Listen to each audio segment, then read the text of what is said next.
miskin kehidupannya, kita yang di sebelahnya membiarkan.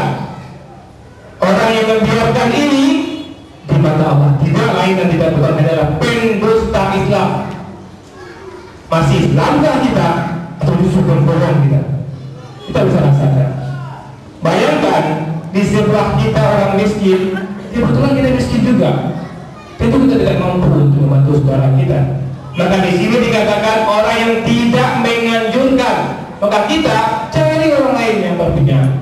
Misalnya di sebelah kita orang miskin, kita miskin juga, maka kita cari orang lain. Pak, di sebelah rumah saya ada orang miskin, tolong bantu Pak. Bayangkan, menganjurkan saja tidak kita lakukan telah termasuk berbohong Islam. Apalagi kita yang kaya, kita yang banyak uang, kita biarkan. Berulang-ulang pun kita kata suci, umrah berkali-kali, tapi di mata Allah kita tidak lain adalah pembohong Islam. Kadang datang rumah kita, Pak, istri saya mau melahirkan Pak, saya butuh dana 2 juta Pak, kalau tidak dia akan teraniaya nyawanya Pak, tidak selamat nyawanya Pak. Kemudian kita kasih 200.000, dia minta 2 juta, perlu 1 jam lagi, kita kasih 200.000. Dan di malam harinya kita pergi ke konter HP, kita beli HP yang 3 juta. Islamkah kita atau berbohongkah kita? Ini kan uang saya yang bekerja, hasil terima saya, halal saya, kan uang saya, kan wajar saya kasih 200.000. Uang saya ini saya beli handphone yang harga 3 juta. Kalau ada yang seperti itu persis apa yang dikatakan Korun kepada Nabi Musa, ini semua adalah prestasi saya, ini semua adalah kerajinan saya, kata Korun. Apa yang disebut Korun dimenangkan di dalam tanah. Allahu Akbar, Allahu Akbar, Allahu Akbar, walillahil hamd. Rasakan, Islamkah kita atau berbohongkah kita? Kemudian kaum mukminin wal mukminah yang dirahmati Allah, sini berikutnya adalah fawailul lil musallin alladzina hum an salatihim sahun, yaitu kecelakaan bagi orang yang salat. Bayangkan kecelakaan bagi orang yang salat.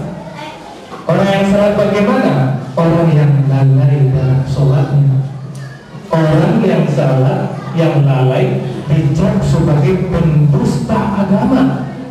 Bagaimana pula saudara kita yang mengaku Islam justru tidak sholat? Alamat apa yang pas saya sampaikan kepada mereka? Orang yang sholat, lalai sholatnya, termasuk orang yang pendusta Islam. Bagaimana pula dengan orang yang sama sekali tidak sholat? Maka rasakan kalau ada anak ibu, kemana dan ibu, menantu ibu yang tidak sholat, coba tegur dia, tegur berulang-ulang. Jangan sampai dia mati bu. Ibu meninggal dalam keadaan sholat, anak ibu meninggal dalam keadaan tidak sholat, tidak akan berjumpa nanti di rumah pasti. Karena Allah mengatakan orang beriman diikuti keimanannya oleh anak keturunannya, kami kumpulkan nanti di surga. Tapi kalau tidak, kami pisahkan. Tidak bersuruh dengan awak, tidak bersuruh lagi dengan Tuhan, kan ikut dia Pak. Kadang-kadang reuni beberapa kawan SMA kita gembira, apalagi reuni keluarga nanti di surga.